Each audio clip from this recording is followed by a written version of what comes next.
Assalamualaikum warahmatullahi wabarakatuh. Kembali lagi bersama saya di Radio Tengah Malam. Apa kabar semuanya? Mudah-mudahan kalian dalam keadaan sehat walafiat. Itulah doa saya setiap hari. Monggo silakan absen, namanya siapa, kotanya di mana, biar saya kenal lebih dekat dengan kalian semuanya. Ini dia seorang pedagang warung. Dia buka warungnya ini di deretan ruko-ruko. Maaf ya, dia berjualan aneka jenis daging-daging untuk orang-orang yang suka minum. Di sini tidak menjajakan pelacur. Nah, perempuan tadi yang membuka warung tersebut, ini digosipkan pasang penglaris, pasang pesugiran oleh warung-warung sekitarnya. Perempuan tersebut bisa dikatakan warungnya ini paling laris. Banyak didatangi juragan-juragan besar, datang ke situ minum-minum segala macam. Setelah itu mereka ini pesan daging bla bla bla segala macam. Ini hasilnya. Wow, yang lain kalah itu. Kenapa yang lain ini kebakar? Jangan-jangan pasang ini, jangan-jangan pasang itu. Pedagang yang selalu geram, selalu curiga, mereka sepakat, mereka kumpul bersama pedagang-pedagang lain, mereka pun akhirnya menggerebek. Gimana caranya kita gerebek kedok si perempuan itu? Digerebeklah. Anehnya, setelah diperiksa, tidak ada bukti satupun yang mengarah ke penglaris, begitu juga ke pesugihan. Akan tetapi, beberapa tahun kemudian, tidak membutuhkan waktu yang lama, perempuan tersebut ini dinyatakan mati suri berkali-kali. Bagaimana nih? Kok dia ini susah untuk, ini untuk mati pun susah. Justru malah dikabarkan mati hidup seperti itu. Ia tersiksa seumur hidup. Sebenarnya apa yang terjadi dengan perempuan tersebut? Kalian penasaran semuanya? Tak perlu lama-lama lagi, kita langsung saja menuju ke ceritanya.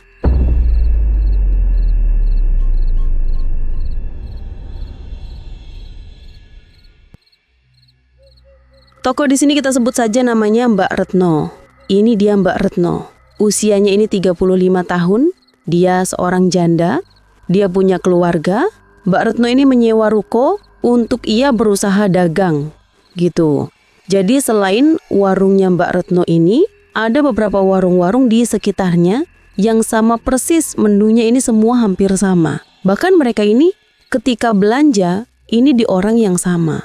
Anehnya Mbak Retno yang sukses. Sering sekali mereka ini pada iri dan menggunjing nama Mbak Retno. Dikit-dikit Retno, dikit-dikit orang di sini tanyanya Retno. Mereka ini kesal. Ketika ada mobil mau parkir masuk ke ruko tersebut, tanya sama tukang parkir, "Mas, bener nggak di sini Mbak Retno?" Bahkan nama Retno sendiri mengalahkan nama dari daerah tersebut. Semua mengatakan warungnya enak Mbak Retno.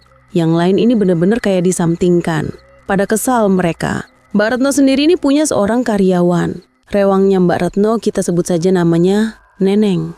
Nah, Neneng ini seringkali mendengar orang-orang mengatakan jika Mbak Retno, bosnya Neneng ini, menggunakan pesugihan. Ini usianya kurang lebih 25 tahun, dia bekerja di tempatnya Mbak Retno. Berkali-kali dia ini mendengar jika Mbak Retno menggunakan pesugihan lah, pelet lah, dia ini gak jujur lah dalam usaha segala macam. Membuat Neneng ini kayak ngerasa, ya aku ini bekerja di tempat yang bener gak sih? Pas gak sih? Seperti itu. Karena lingkungan sekitar sering mengecap seperti itu. Bahkan para tamu yang pesan makanan di situ, cemilan, untuk temen dari, ini minuman-minuman gitu, mereka ini mengatakan, Mbak Retno kok mau sih? Udah jelas-jelas nih ya, Mbak Retno ini paling dikenal. Kalau aku jadi Mbak Retno, pindah tempat. Ngapain bareng mereka? Kiri kanan ini pada jelekin Mbak Retno. Udah mas, gak apa-apa kok. Saya gak apa-apa Neng. Nanti, Neng, kalau Neng ini diomongin siapa-siapa, bilang gitu ya. Gak boleh benci sama siapapun. Di sini, Mbak Retno ini adalah seorang janda. Dia memiliki 2 anak. Nah, anaknya ini ikut kakaknya Mbak Retno. Kakaknya Mbak Retno ini juga seorang pebisnis. Mbak Retno tinggal bersama kakaknya. Jadi, ruko tersebut ini hanya untuk jualan. Ketika mereka ini memuji kecantikan Mbak Retno dan segala macem, Mbak Retno ini udah gak gampang tergiur. Enggak sama sekali.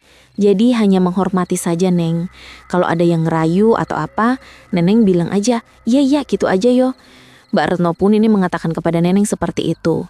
Pada suatu ketika, ada seseorang ini siang-siang, biasanya warungnya ini ramenya kalau malam. Di siang hari tersebut, ini ada seorang sopir mampir ke situ, tempatnya Mbak Retno. Dia pesan minuman, dia juga pesan cemilan-cemilan dan aneka makanan daging-daging gitu. Pada saat membayar, uangnya ini gede. Sedangkan Mbak Retno ini nggak ada kembalian. Akhirnya neneng ini disuruh nukerin uang. Neng, ini untuk kembalian bapaknya, kamu nukerin uang ya. Iya Mbak, sebentar ya Mbak. Singkat cerita, neneng ini agak lama, nggak kayak biasanya. Neneng datang, Mbak, maaf Mbak, ini uangnya Mbak. Neng, kamu kenapa Neng, kok kamu berkeringat kayak gitu? Iya Mbak, tadi nyari tukeran nggak ada Mbak. Oh ya udah, tapi kamu nggak apa-apa kan? Nggak apa-apa Mbak. Anehnya pada saat itu neneng kayak terlihat gugup. Ini yang menjadikan Mbak Retno ini kayak bertanya-tanya, nenengnya kenapa sih? Ada apa sih Neng? Mana Mbak kembalian saya? Terdengar suara dari pembeli gitu kan. Akhirnya Mbak Retno langsung mendekat ke pembeli. Oh ini Pak, ini kembaliannya. Mbak Retno ini ngelihat neneng ini kayak ada yang aneh. Pada saat itu neneng udah terlihat benar-benar kayak ada yang lain, ada yang aneh. Dan ternyata benar. Kita pindah ke sisi neneng. Saat itu neneng melihat ada sebuah bungkusan plastik, di mana di situ adanya kemenyan dan 3 putung rokok di kemenyan itu. Gak ada apa-apa. Ini adanya di samping kompor. Dan di situ ketutup sama tempat minyak. Minyak goreng tersebut ini dimasukkan ke dalam toples. Ini berada di belakang-belakangnya toples persis. Saat itu neneng ini mau mendorong toples itu agar nempel ke tembok. Maksudnya biar rapi gitu kan. Tapi kok ada yang ganjel. Apa sih? Disingkirkan toples tersebut, terlihatlah ada sesajen dan 3 putung rokok. Apa ini? Ini neneng jadi tanda tanya besar kan. Apa yang ia lihat? Berarti ada sesuatu yang janggal di tempat aku bekerja. Di sisi lain, memang ini para tetangga-tetangga yang sama-sama jualan ini mengatakan jika warungnya Retno ini nggak beres. Neng, kok kamu betah sih Neng di situ Neng? Kok kamu betah di situ? Jangan-jangan nanti kamu ditumbalin Neng. Kamu itu kok mau kerja di situ Neng? Kamu itu bisa loh Neng mati muda. Semua mengatakan seperti itu. Jangan-jangan majikanku inilah yang terbesit di benak neneng. Pada saat itu ternyata diamnya neneng ini sampai ke rumah. Berkali-kali ibunya melihat perubahan neneng. Neng, ibu lihat lo ya. Dulu pertama kamu kerja semangat. Sekarang kok kamu semakin... Kamu kenapa Neng? Gak apa-apa kok Bu. Neneng gak kenapa-napa. Jujur sama ibu, kamu kepikiran apa? Gak apa-apa Bu, neneng baik-baik aja kok. Ibunya neneng ini seperti curiga terhadap neneng. Berjalannya waktu, neneng yang seperti biasanya baik-baik saja dan tiba-tiba ada perubahan, ini terbaca sama ibunya. Dan ternyata benar, neneng ini telepon sahabatnya, kita sebut saja namanya Susi. Susi orang terdekat neneng. Jadi dulu zaman sekolah, Susi sering ke tempat neneng. Nah, neneng ini telepon ke Susi. Sus, kamu masih kerja di mana sekarang? Ya masih utuh lah di toko emas. Kenapa? Ada apa Sus? Kalau ada lowongan deh, aku pindah ke tempat kamu. Waduh, kemarin baru aja ada yang masuk. Aku gak bisa langsung masukin kamu ke sini. Emang kenapa sih? Bukannya kamu udah seneng? Banyak loh laki-laki belang terus jajan ke tempat warungnya Mbak Retno, ngasih tips segala macam. Ya pasti kamu dapet toh yang namanya cepretan uang. Apalagi kamu kan cantik, ya toh? Masa iya gak ada yang godain kamu terus ngajak nikah kamu atau apa? Memang benar, neneng ini sering sekali digoda para tamu, bahkan sampai ditawari diajak menikah. Akan tetapi neneng ini memang gak kepikiran di situ. Saat ini neneng yang ada di otaknya kerja. Makanya gak ada kepikiran ke situ. Neneng pun ngomong nih sama sahabatnya itu si Susi. Aku gak kepikiran itu. Aku butuh kerjaan, kayaknya ada sesuatu yang gak beres. Dan aku pengen keluar dari situ. Kamu ini gimana sih? Ingat loh, keluargamu bisa selamat gara-gara Mbak Retno loh. Dari hutang atau apa segala macam. Udah, gak usah bahas itu. Pokoknya kalau ada kerjaan hubungi aku. Ternyata di sini Mbak Retno sering sekali membantu apapun kekurangan keluarganya neneng. Pada saat itu, ibunya ternyata mendengar percakapan obrolan neneng dengan si Susi lewat telepon tadi. Pada saat ibunya mendengarkan, ibunya pun ngomong sama si neneng. Kamu telepon siapa tadi? Enggak, aku pun nggak telepon. Ibu dengar kamu telepon sama si Susi toh? Iya Bu, kamu telepon apa? Ya telepon biasa, nanyain kabar. Enggak, tadi ibu dengar kamu bahas kerjaan. Kamu pengen pindah dari tempatnya Mbak Retno? Enggak kok Bu, jangan bohong. Ibu dengar tadi. Beneran dah Bu, Nenek nggak ada niat untuk pindah atau apa. Ingat ya, jangan pernah kamu nyakitin Mbak Retno. Mbak Retno itu nolong kita dari kita ini nol. Tanpa adanya Mbak Retno, kita ini nggak bisa hidup. Ngerti kamu? Iya kok Bu. Enggak beneran. Awas loh kamu kalau keluar dari sana. Keluarga mereka itu baik. Lah kok seperti ini? Dilema lah Neneng. Mas, horornya di mana? Udah lama nih Mas aku nggak ketemu horornya. Nah, ini dia. Singkat cerita, pada suatu hari, kejadian ini belum lama dari perdebatan antara Neneng dan ibunya. Kurang lebih, pada saat Neneng mau berangkat, Neneng ini bingung. Ibu, tumben dari jam pagi sampai jam 10, ini kok nggak ada? Ini udah mau hampir siang. Kemana Ibu? Aku udah mau berangkat. Kemana Ibu? Yah, aku tanya ke Bude aku tanya ke tetangga. Nggak ada yang lihat. Kalau aku langsung berangkat nggak apa-apa kali ya. Akhirnya Neneng memutuskan untuk mengunci pintunya dan menaruh kunci di vas bunga yang ada di teras. Neneng berangkat nih menuju ke ruko. Memang kalau siang Neneng sudah dipastikan dia ini belanja ke pasar disuruh sama Mbak Retno gitu kan. Pada saat Neneng sampai di tempatnya Mbak Retno, Neneng kaget. Kagetnya kenapa? Ternyata ibunya Neneng itu sudah berada di tempatnya Mbak Retno. Ibu, Neng, Ibu sudah dari pagi nak di sini. Kamu ngomong sendiri. Kamu ngomong sendiri sama Mbak Retno. Neng, ibumu sudah cerita ke Mbak Retno. Dan Mbak Retno nggak nyangka. Ternyata Mbak Retno lihat kamu sering diem. Bahkan kamu sering menghiraukan omongan Mbak Retno. Ternyata ada sesuatu ya nak. Nggak kok Mbak, nggak kenapa-napa. Ibu muda cerita, katanya kamu mau pindah kerjaan. Apa benar? Iya, obrolan biasa aja. Jujur, apa kamu kurang gajinya nak? Apa kamu kurang perhatian Mbak ke kamu? Apa kamu kurang kasih sayang Mbak ke kamu?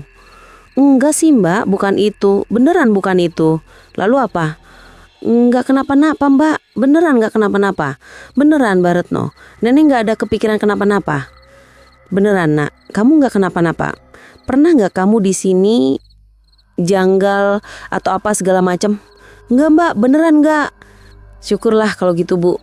Neneng ini memang mungkin yang namanya jenuh ya Bu. Bosen terus mendengar orang-orang menggosipkan Retno ini seperti apa. Wajar lah Bu. Neneng, Mbak pengen denger dari hati yang tulus. Sebenarnya apa yang terjadi? Karena dari tadi Mbak lihat kamu gak jujur. Nah, ternyata Mbak Retno ini bisa membaca Neneng jujur apa enggaknya. Nenengnya udah terdesak dan ibunya pun ngomong. Jangan pernah mempermalukan keluarganya Mbak Retno. Padahal dulunya ibunya ini sempat melarang loh kerja di situ. Tapi karena perekonomiannya, keluarganya Neneng ini bisa tertutup karena Mbak Retno ini menjadikan ibunya ini support. Akhirnya Neneng pun menceritakan apa sebenarnya yang terjadi. Kita tarik mundur ceritanya. Inilah dia ceritanya.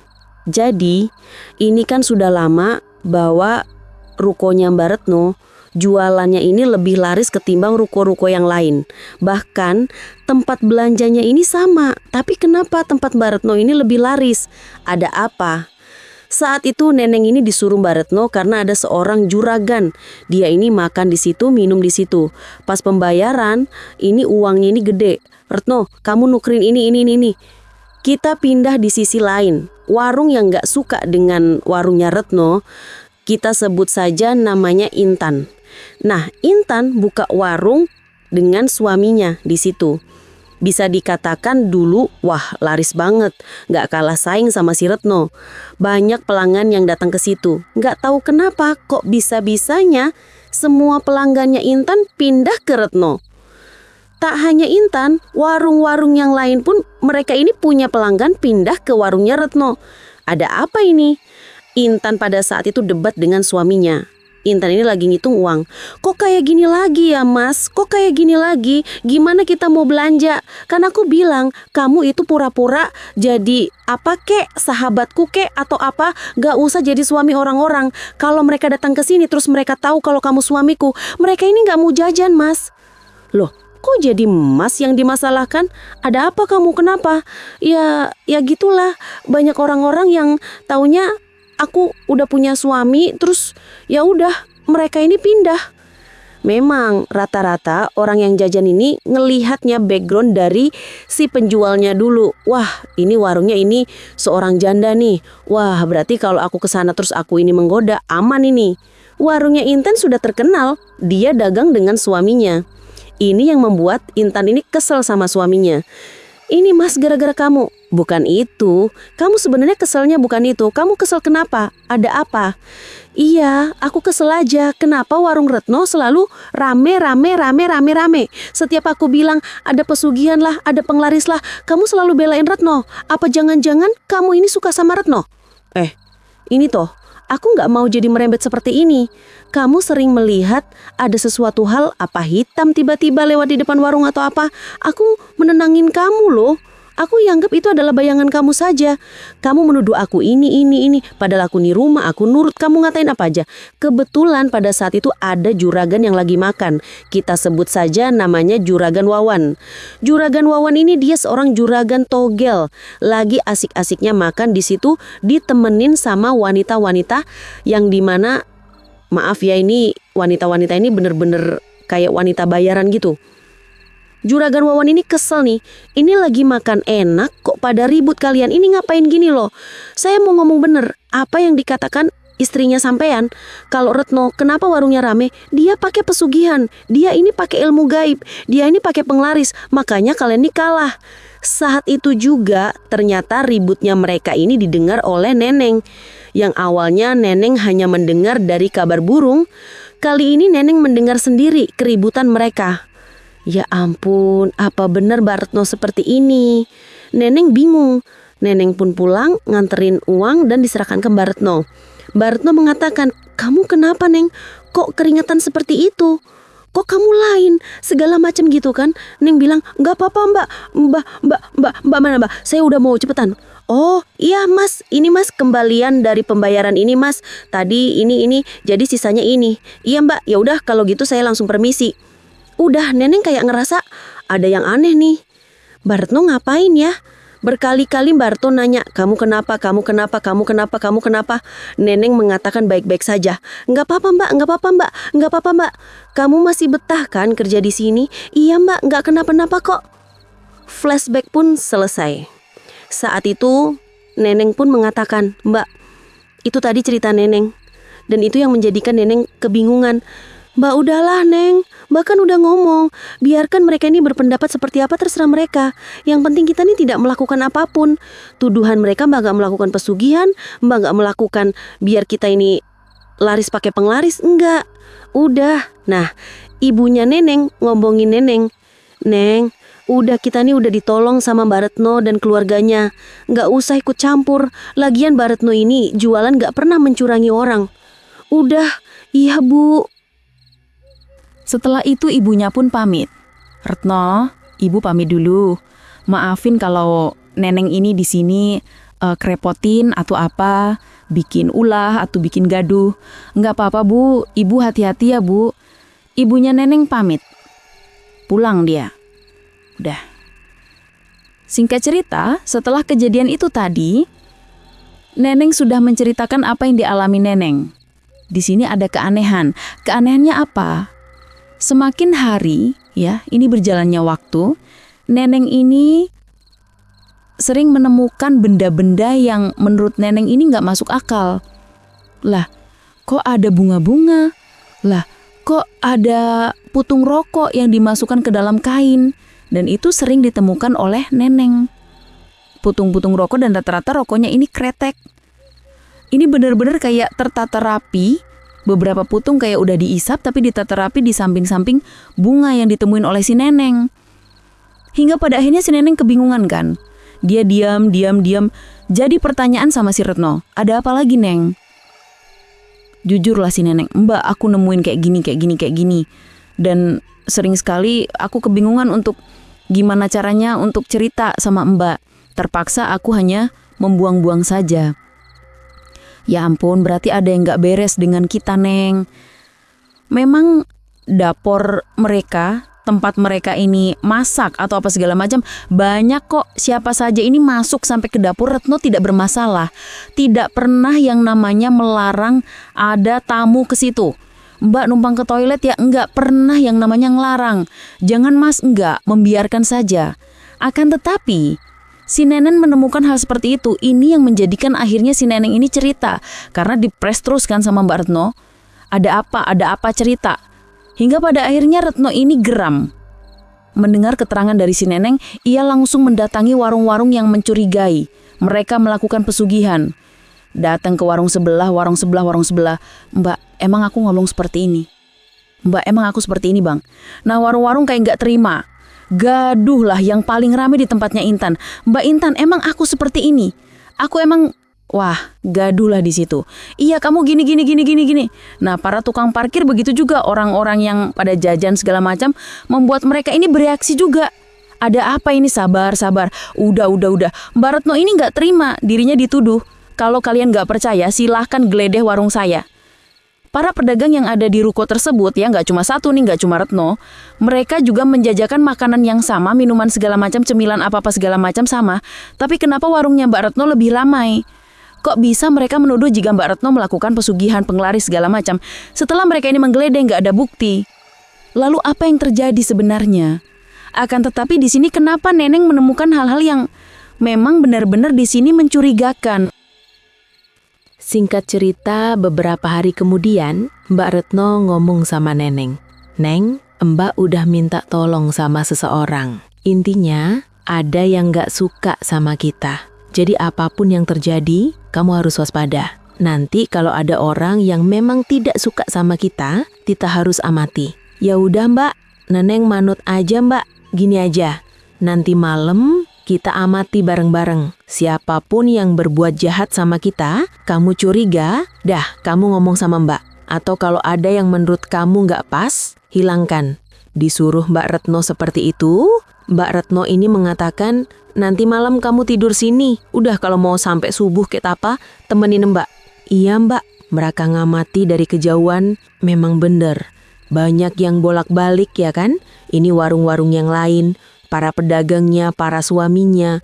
Jadi kayak ngamati warungnya si Retno. Ingat ya, jangan pernah kepancing. Berjalannya waktu, tiba-tiba saat Neneng ini nyapu, di depan ruko ini, Neneng melihat kok ada jarum. 2 jarum saling berhadapan, tepat di pintu warungnya Mbak Retno. 2 jarum tersebut akhirnya dilaporkan ke Mbak Retno. Neng, kalau kamu nemuin seperti ini yang janggal-janggal seperti ini, buang. Di belakang ada sungai toh, kamu tahu? Buang. Pada saat itu, ketika Neneng menemukan hal-hal yang menurut Neneng janggal, Neneng langsung segera menyingkirkan. Karena apa? Mbak Retno udah mesenin. Apapun yang terjadi, ketika kamu melihat hal yang janggal, hilangkan. Dan jangan gubris omongan orang. Bener, ini udah ketemu sama jarum saling berhadapan. Neneng nyapu lagi. Beberapa kali Neneng menemukan, dan salah satunya ada kembang kantil. Ini ada di depan kamarnya Mbak Retno. Wah, nggak beres nih. Udah, sapu dikumpulkan sama si Neneng. Aku bakalan buang. Tak satuin dulu. Ketemu lagi. Ada sesuatu yang janggal. Lah kok, ini tiba-tiba kok ada tanah nih di sini. Ini cap kaki atau apa ya? Ah, bodo amat. Yang penting aku singkirkan. Sesuai dari arahan Mbak Retno. Neneng ketika di rumah, dikabarin sama temennya. Kamu free nggak? Ini ada kerjaan loh. Ada di sini. Sini kamu kalau mau daftar ini nih. Nanti aku kabarin lagi di sini. Neneng ini pengen setia sama Mbak Retno. Walaupun ada beberapa temennya yang udah ngasih kabar ada lowongan, nggak peduli. Berjalannya waktu, Neneng ini ngerasain tubuhnya ini sakit terus-menerus. Dia pulang ngerasain pegel-pegel yang luar biasa. Seperti cerita yang dialami oleh Mas Gio kemarin. Buat teman-teman yang pengen nonton, ini sebuah kisah santet yang ada di Suriname dan sembuhnya ini di Indonesia. Seperti apa thumbnailnya? Biar kalian ini bisa nonton, ini dia. Monggo silakan kalian nonton. Mas Gio lah Terus channel Yoska Official. Nah, ini dia. Nah, sekalian nih dua-duanya nih saya kasih tahu. Ada yang terbaru. Karena apa? Ini banyak teman-teman, saudara-saudara subscriber semuanya. Mas, yang baru mana sih? Yang baru yang mana? Nah, ini dia. 2 tayangan yang terbaru. Yang pertama, Santet dari Suriname. Yang kedua, tayangan dari Yoska Official New. Udah paham? Oke, kita lanjut ceritanya. Neneng merasakan hawa yang benar-benar gak enak sekali. Setiap kali ia pulang, ngerasain badan yang luar biasa sakitnya. Pertama, ia minta dikerokin sama ibunya. Kamu kenapa toh? Capek kayak gini loh. Kan ibu udah bilang-bilang sama Mbak Retno, kalau kamu capek jangan dipaksain. Iya bu, selalu seperti itu. Akan tetapi, sebenarnya neneng ini ngerasain, aku ini lagi gak enak gara-gara bukan sakit bu. Tapi ada hal yang gak wajar seperti menghantui aku bu. Dan ternyata benar, ini pada malam harinya, neneng merasakan seperti ada yang mengulum. Maaf ya, ini kayak ada yang menjilat, mengulum bagian jemari kaki neneng. Persis di bagian jari-jari kaki, ini seperti ada yang menjilat, ada yang mengulum. Akan tetapi, ketika mengulum di bagian paling ujungnya ini, pas selesai mengulum, ini perihnya minta ampun. Sakitnya minta ampun. Seolah kayak dipencet bagian kaki. Pernah kan ketika kita dipijat terus bagian ujung kaki terus kita teken. Ini sakitnya kan minta ampun kan? Kadang-kadang ada yang tahu, saraf lagi sakit nih. Ini lagi sakit ini nih. Yang ini lagi sakit ini nih. Entah kenapa neneng merasakan itu sakitnya luar biasa. Sampai ia terbangun, gak ada apa-apa. Terbangun lagi gak ada apa-apa. Berkali-kali sampai ia ini bingung. Ada apa ya? Di sisi lain, walaupun kondisinya sakit, masih dipaksa nih berangkat ke tempatnya Mbak Retno. Ketika ada apa-apa, ia sapu. Ketika ada apa-apa, ia sapu. Terus menerus seperti itu. Hingga pada akhirnya, tepat Jumat Kliwon. Dan Retno ini sangat ingat sekali, setiap Jumat Kliwon, seluruh warung yang ada di situ rata-rata mereka bukanya ini keesokan harinya mereka memilih libur, termasuk Mbak Retno. Tapi neneng ini tidak pernah menaruh curiga ke siapapun. Entah si Intan lah apalah segala macam. Berto mengatakan kalau kita buka nanti dibilang kita ini yang sok-sok gimana. Dan nurutin aja apa kata mereka. Tepat di malam Jumat Kliwon, saat neneng ini tertidur, jemari kaki kembali lagi, seolah awalnya dikulum. Dan pada akhirnya ini kayak diteken. Neneng teriak, wah, tolong, sakit. Anehnya, padahal bersebelah nih, ibunya gak denger. Neneng teriak-teriak, sakit. Dan malam itu juga, neneng ini didatangi seorang kakek. Dengan jelas mukanya, kakek-kakek berambut panjang, akan tetapi ini melambai. Tubuhnya ini benar-benar luas. Tubuhnya ini seorang nenek. Musik. Kamu jangan ikut campur urusanku. Kalau tidak mau celaka, mundur. Kamu gak mau mati muda toh. Jangan ikut campur. Bener-bener ia mengatakan dengan luas, lunglai banget.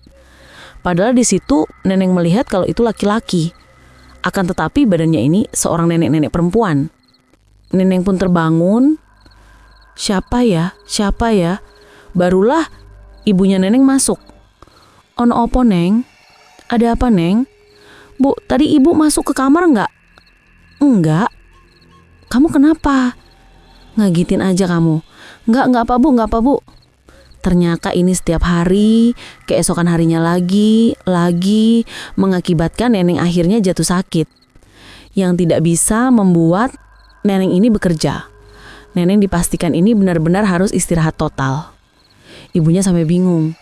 Ini gimana? Kok kamu seperti ini terus nak? Gak tahu bu.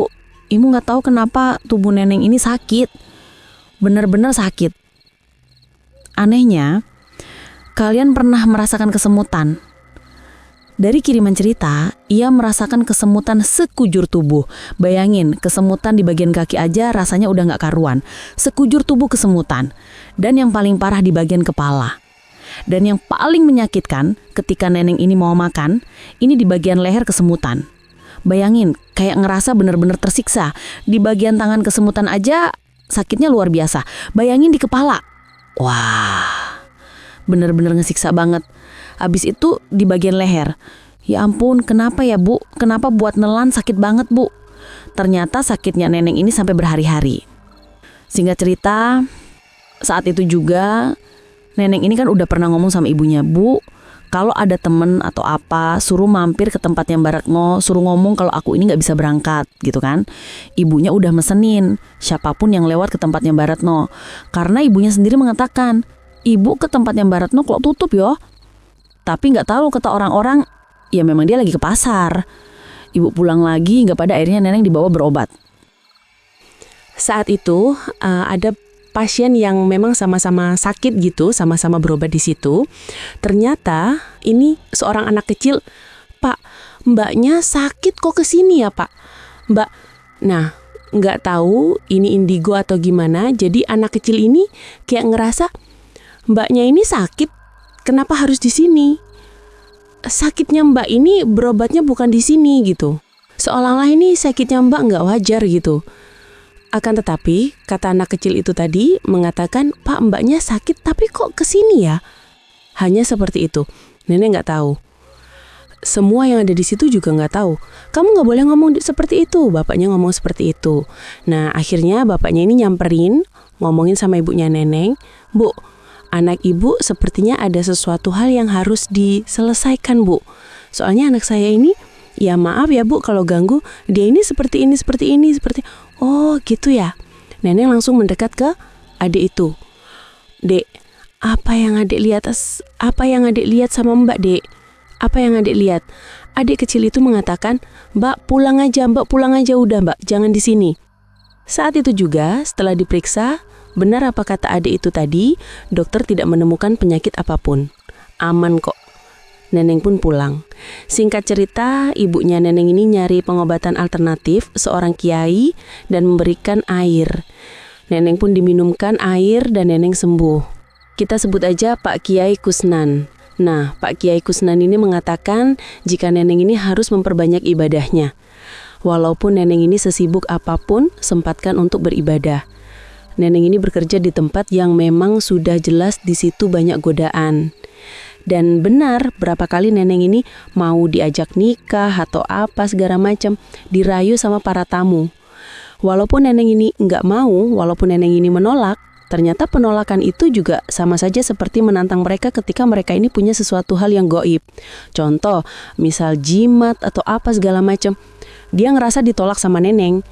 Bagi mereka, walah kamu seorang pembantu kok ngeremain aku. Nah, bagi yang nggak terima, ini bisa membahayakan Neneng. Itulah pesan dari Pak Kiai. Oleh karena itu Neneng harus rajin beribadah dan berdoa untuk keselamatan Neneng.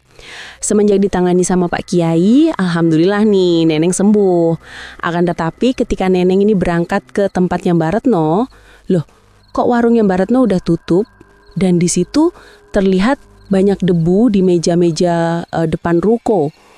Jadi depannya ruko ini dikasih kayak emperan lagi gitu kan ya, pakai galvanum, tambahan bangunan di depan ruko, dan di situ ada banyak meja di mana orang sering makan di situ gitu.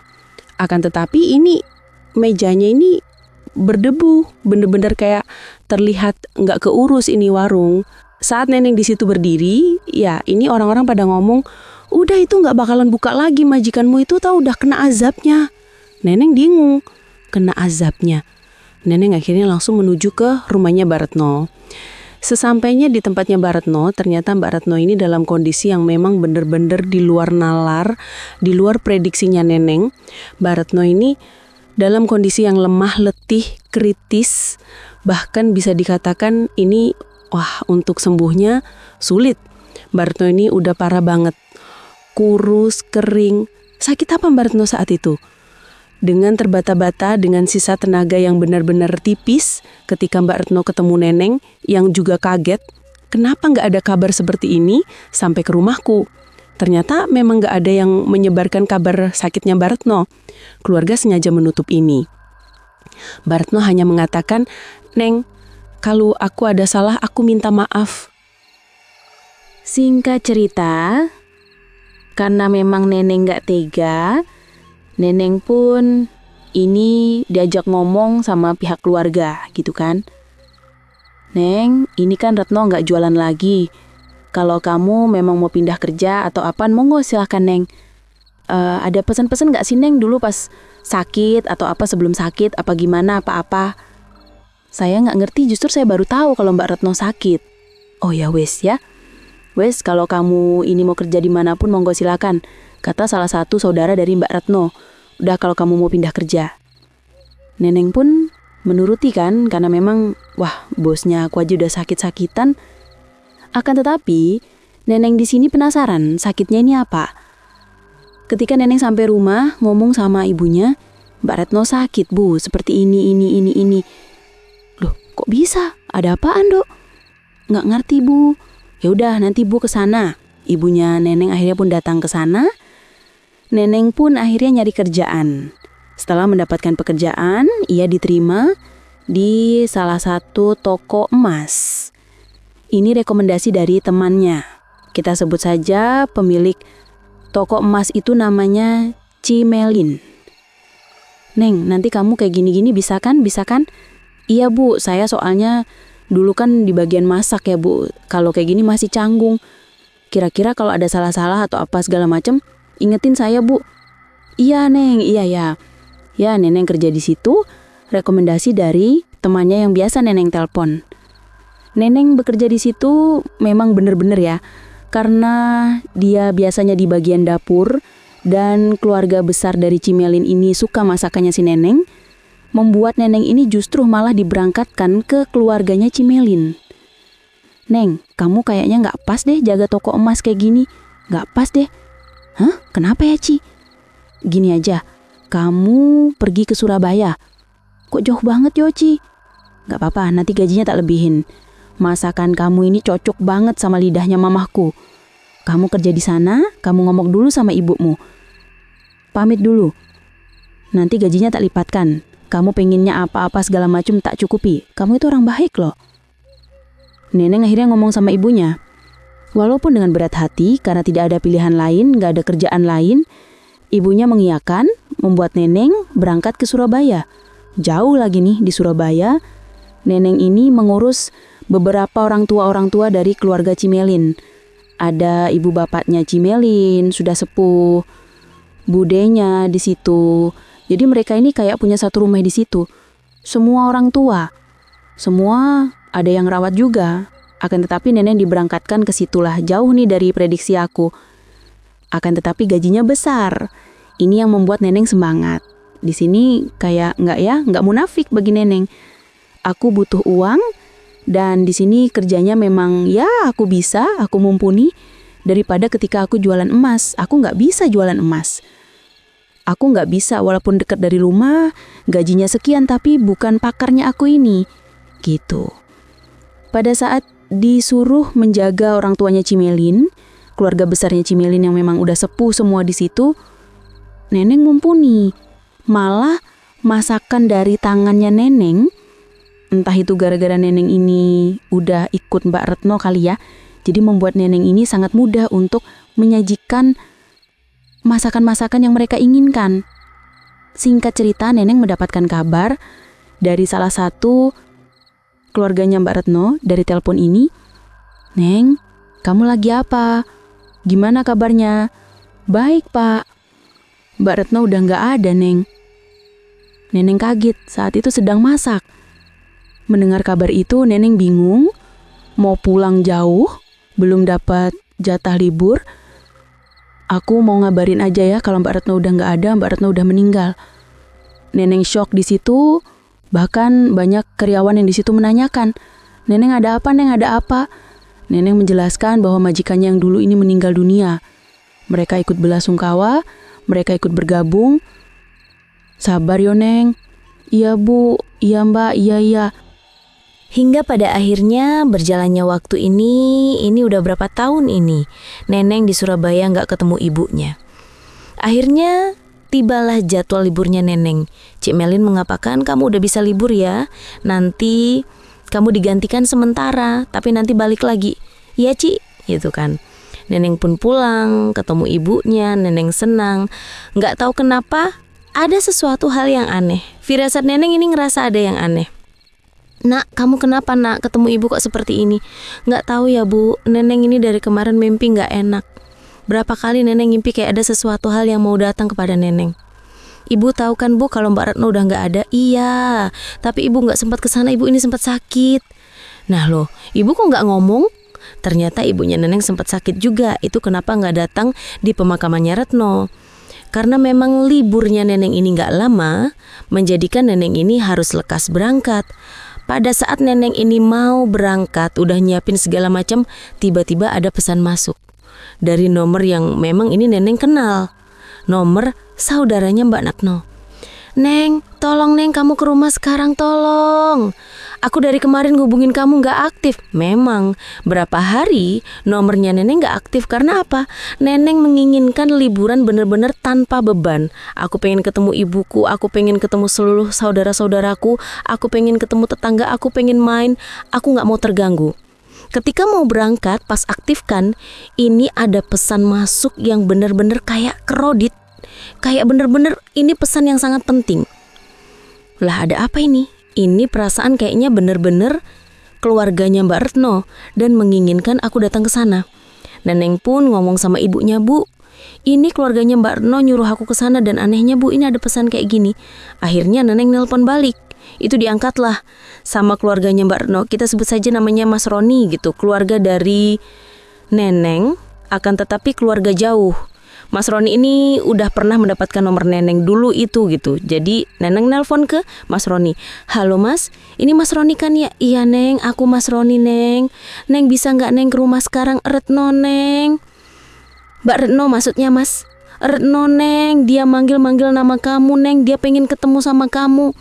Mas, ini ngomong apa Mas? Neng, aku sebagai keluarganya juga gak percaya Neng. Mungkin kamu gak akan percaya. Mas, ini apa Mas? Ada apa Neng? Retno loh Neng, berkali-kali mati suri Neng. Mati suri Mas. Ini udah jalan Mas, berbulan-bulan ganti hari ganti tahun. Retno Mas, Mas ini yang bener Mas. Iya Neng. Nah, Mas Roni menjelaskan berapa kali Mbak Retno ini sudah mati suri. Ketika di rumah sakit sudah dinyatakan meninggal. Akan tetapi setelah dibawa ke rumah kembali hidup dan semakin parah. Semakin hari dibawa ke rumah sakit lagi dinyatakan meninggal, sampai di rumah hidup lagi. Terus menerus seperti itu. Pada akhirnya Mas Roni dan keluarga ini kebingungan ketika kata-kata Retno terakhir ini lepaskan. Mereka bingung. Mereka sempat mencari siapa orang terdekat. Berkali-kali memang Neneng ini pernah dihubungi, memang gak aktif gitu kan. Dan Neneng memang gak suka megang handphone pada saat bekerja. Ketika ada pesan masuk dengan nomor baru, ia langsung blokir. Menurut Neneng mau fokus kerja, gak mau diganggu lagi. Nah ternyata ada kabar kayak gini. Kami berkali-kali ngubungin kamu Neng. Akhirnya Neneng ngabarin ibunya. Ibunya kaget, hidup lagi, mati suri. Neneng langsung segera ke tempat Mbak Retno. Dan ternyata memang benar. Saat itu Mbak Retno ini dalam kondisi kritis, parah sekali. Memang benar-benar tinggal kulit dan tulang. Udah kurus banget Neng. Kami gak ngerti apa maksud dari ini. Kami bingung Neng. Lepaskan. Saya juga bingung Mas. Saya pikir Mbak Retno ini udah dimakamkan ya beberapa tahun yang lalu Mas. Saya gak ngerti. Lihat Neng. Tapi pandangannya ini udah gak ke arah Neneng. Melainkan seluruh matanya ini sudah memutih. Jadi kayak kayak tengkorak. Rambut sudah habis. Pandangan mata ini udah gak ke arah Neneng. Udah jadi hanya mengatakan lepaskan. Dari sekian banyak keluarga, ada salah satu kakaknya, kakak pertama malah ini, kakak pertama dari Retno ini gak hadir. Satu keluarga mereka gak hadir. Padahal mereka ini bisa dikatakan masih satu kota. Keluarga sampai kesel, ini paling kaya tapi paling sombong. Retno gak mau tahu di situ. Makanya Neneng juga ditanyain, kamu pernah ini gak, pernah ke ini? Enggak ngerti apa-apa. Neneng lupa juga udah lama.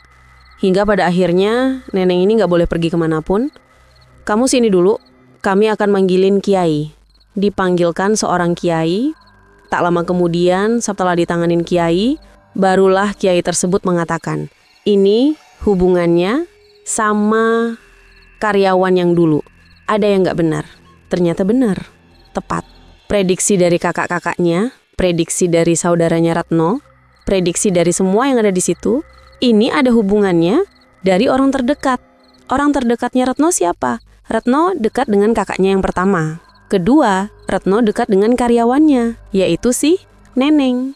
Neneng taunya Mbak Retno udah meninggal, ternyata belum. Masih susah untuk meninggal. Nah, Pak Kiai mengatakan, saya bisa nggak ketemu sama salah satu dari mereka? Ada Pak kakaknya, tapi memang dihubungi susah dan nggak mau kesini. Memang ada hubungannya sama kakaknya, tapi kuncinya bukan di situ. Ada Pak, dia dulu mantan asistennya Retno, Neneng. Pak Kiai akhirnya temu sama Neneng. Duduk bersama di situ, Pak Kiai ngomong, sebelum saya mengambil semua yang ada di tubuh Retno, pastikan kamu tidak kenapa-napa. Bingunglah Neneng. Lah gimana ya Pak? Saya nggak ngerti. Ada sesuatu hal yang memang ada niat yang benar, tapi ada yang merugikan si Neneng. Padahal kalau dibilang di agama, ini semuanya salah. Tapi niat kamu saya tahu. Saya nggak mau kamu kena imbasnya. Pernah nggak kamu ini membuang sesuatu? Membuang sesuatu gimana ya Pak? Saya nggak ngerti. Justru saya malah baru tahu kalau Mbak Retno ini sering mati suri. Pak, kamu pernah membuang sesuatu nggak di warung dulu kamu jaga? Akhirnya Neneng pun menceritakan ini tanpa flashback ya. Karena sedikit di bagian ini, saya nggak ngapa-ngapain, enggak, ini ada yang dari tangan kamu kok. Saya awalnya mikirnya malah bukan kamu, tapi pas saya lihat kamu, dari tangan kamu kok. Kamu yang nyingkirin sesuatu. Akhirnya Neneng pun bercerita. Iya Pak, jadi saya sempat Pak diutus sama Mbak Retno untuk menyingkirkan apapun yang saya lihat yang menurut saya ini janggal. Disuruh nyingkirin Pak. Nah saya ini sering nemuin yang bener-bener menurut saya ini bakal nyelakain Mbak Retno. Saya kumpulin Pak apapun itu. Dan yang paling saya aneh ini ada kembang kantil Pak. Bunga kantil Pak. Ini adanya di depan pintu kamarnya Mbak Retno yang ada di ruko. Maka dari itu saya gabungin jadi satu, saya masukin ke plastik dan sekarang saya kubur Pak. Ada di belakang ruko Pak. Dan di situ memang nggak tahu ya Pak, tempat itu kayak kata orang-orang itu tempat angker Pak. Oh ya udah, bisa tunjukkan saya di mana kamu ngubur plastik itu? Iya Pak. Akhirnya singkat cerita mereka pun menuju ke tempat itu. Di tempat itulah diaduk kembali karena dimasukin dalam plastik, masih utuh. Oh, ini udah ketemu sebabnya. Dibawa ke rumah lagi, ditanyakan ke keluarga, bagaimana? Apakah sudah ikhlas semua? Semua mengatakan ikhlas. Ikhlas apa ini ya? Ini Retno, daripada kayak gini kondisinya, mati enggak, hidup juga seperti itu, tersiksa segala macam. Karena semuanya sudah ikhlas, Pak Kiai mengatakan doa bersama. Apa yang ada di plastik tersebut dibakar sama Pak Kiai. Pak Kiai ini mencabut satu persatu. Apa yang dicabut? Dicabut ini dari seluruh badannya Retno. Pak Kiai ada apa dengan adik saya? Pak Kiai ada apa dengan ponakan saya? Pak Kiai ada apa dengan... Nah, seluruh keluarga yang melihat menanyakan. Pak Kiai menjawab, Retno ini pasang susuk. Puluhan susuk ada di tubuhnya. Ini lagi saya cabutin satu persatu. Salah satu persyaratan susuknya digabungin dengan serangan dari warung tetangganya Retno jualan. Neneng, nggak salah. Neneng nggak tahu apa-apa. Apa yang Neneng lihat ya digabungin aja, dijadikan satu. Mereka berantem. Mereka ada isinya semua kok. Kembang kantil tadi ini sebenarnya yang jaga Retno. Tapi semua itu salah. Itu melanggar aturan agama. Nah, Neneng nggak tahu, digabungin jadi satu, diikat di plastik. Nah, dikuburkan di tempat tadi, tempat keramat. Ya wes, biang panas ditaruh di tempat panas. Berantem. Ini saya cabutin. Sudah ikhlas toh? Berdoa, semua berdoa semua. Dicabut apa yang ada di tubuh Retno dan pada akhirnya Retno pun meninggal dunia. Semua dicabut, dah selesai. Retno meninggal dan langsung dimakamkan. Warga ini nggak pada tahu, hanya menduga, mengira-ngira, benar-benar tertutup sekali. Ketika berada di situ hanya keluarga saja. Ada yang beberapa jaga di depan rumah karena apa? Sering sekali mereka menggantungkan hidup kepada Retno. Makanya mereka ini peduli banget sama Retno. Akan tetapi ini kakaknya Retno nggak nampak. Dan di situ barulah Retno dimakamkan, Neneng pun merasa lega. Ya ampun, alhamdulillah akhirnya Mbak Retno pun meninggal dengan tenang. Udah awalnya katanya berontak lah apa segala macam, mati suri berkali-kali. Neneng sempat bingung ketika mendapat kabar Retno berkali-kali mati hidup. Wah, dan kali ini baru terbongkar. Ternyata Retno menggunakan susuk. Berarti secara nggak langsung benar apa kata kabar dari warung-warung sekitar.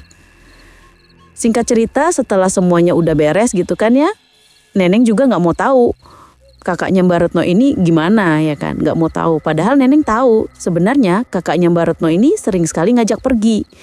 Nah, Neneng di sini nggak pernah pingin tahu kalau mereka ini perginya kemana, nggak pingin tahu. Jadi Neneng hanya menduga-duga, oh pantas aja seperti ini mungkin. Nah, berjalannya waktu, ini udah lama sekali, ketemulah sama Juragan Wawan yang pernah menengahi saat Intan dan suaminya ini berantem. Wawan ini sempat menengahi bla bla bla. Iya benar, itu warung-warungnya Retno ini dia pasang penglaris bla bla bla bla. Disinilah yang menjadikan Neneng penasaran, pengen tahu, apa Wawan ya? Iya, kamu siapa ya? Saya Neneng, dulu kerja di tempatnya Mbak Retno. Pak Wawan, dulu kok ngomong kalau Mbak Retno itu pasang ini. Kan Mbak Retno udah gak ada. Pak, saya boleh gak sih tanya kenapa sebenarnya?